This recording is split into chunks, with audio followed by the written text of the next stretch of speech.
चलिए बढ़ते हैं आगे, बात करेंगे अम्बाला से बड़ी खबर की। एक बड़ी जानकारी इस वक्त अम्बाला से मिल रही है। मन की बात कार्यक्रम का प्रसारण हुआ।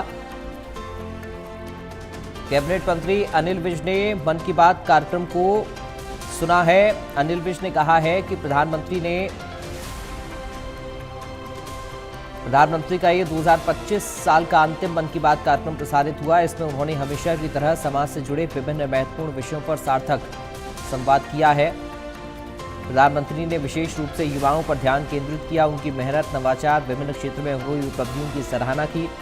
पीएम ने Indian council of medical research के एडवाइजर का उल्लेख किया और अनावश्यक एंटीबायोटिक के प्रयोग से बचने की अपील भी की। उन्होंने स्पष्ट किया कि बिना जांच, परीक्षण और चिकित्सकीय सलाह के एंटीबायोटिक का सेवन भविष्य में गंभीर स्वास्थ्य समस्याएं उत्पन्न कर सकता है, क्योंकि इससे दवाओं का प्रभाव कम हो जाता है।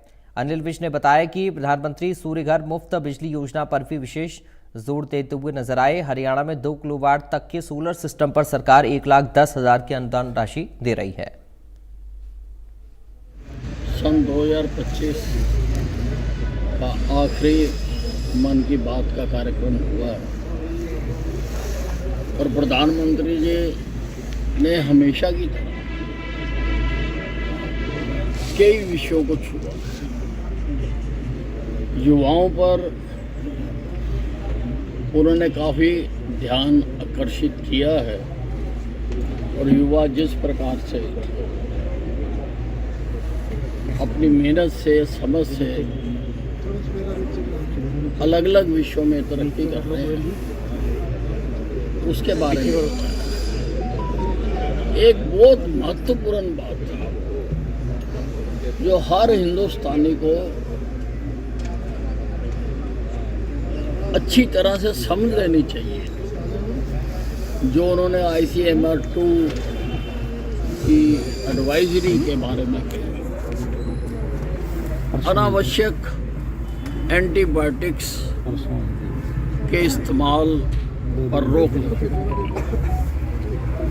जब तक टेस्ट ना हो जाए, जब तक डॉक्टर ना कह दे, तब तक एंटीबायोटिक नहीं खानी है, नहीं तो ये बीमारियों को ठीक नहीं कर पाया करेंगे। हरियाणा में हम 2 किलोवाट तक की सूर्य घर योजना लगाने के लिए 1,10,000 रुपये की ग्रांट देते हैं, यानी सरकार पैसा देती है और लगभग इतने में ही ये लग जाता है। इसको मुफ्त बिजली घर योजना भी कहते हैं और अगर एक बार घर में लगा लिया तो बिजली के बिल से फिर लगभग छुट्टी हो जाती है। इस पर भी उन्होंने देश का ध्यान आकर्षित किया है कि हर जो इसके दायरे में आदमी आता है उसको ये सूर्य घर योजना लगानी चाहिए। हुआ है। चलिए बढ़ते हैं आगे। फरीदाबाद से अब बड़ी खबर की बात करेंगे। एक बड़ी जानकारी फरीदाबाद से सामने आ रही है। मंत्री विपुल गोयल ने मन की बात कार्यक्रम